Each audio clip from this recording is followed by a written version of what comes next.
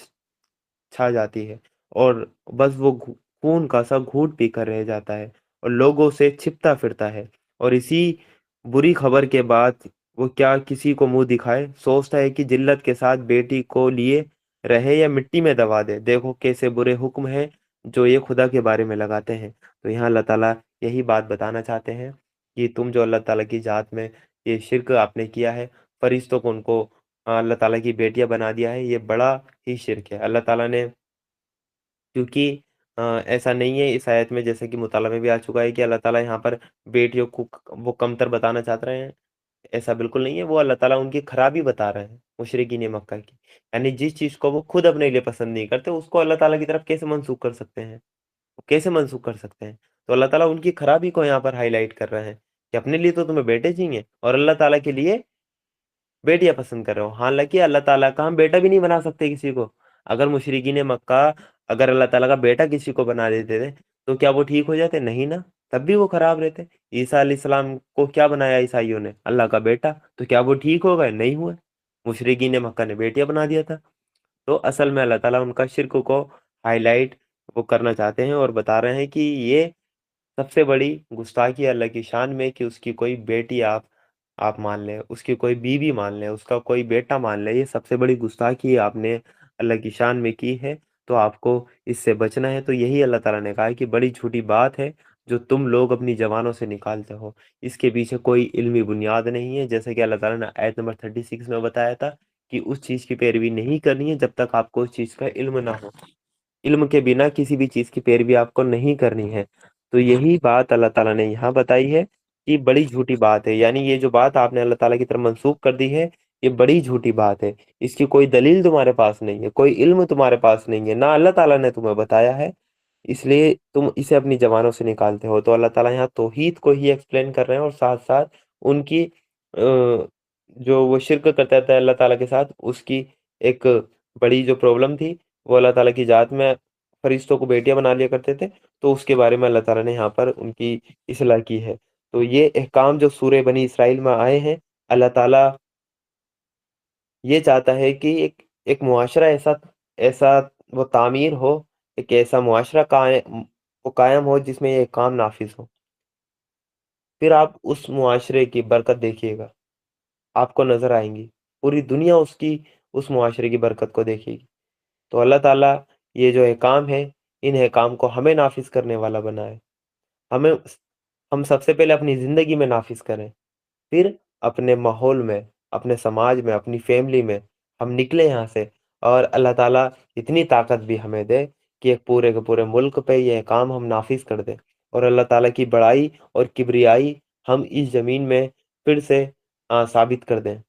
اللہ تعالیٰ کی بڑائی تو ہمیشہ ہے، ہمیشہ رہے گی، لیکن اللہ تعالیٰ نے انسان کو فری ول دی ہے، تو ہمیں یہی کوشش کرنی ہے، یہی جد و جہد کرنی ہے کہ یہ کام ہم اللہ کی زمین پر اللہ کے احکام نافذ کرنے والے ہم بن جائیں۔ اس کے لیے ہم اپنی ساری کوششیں،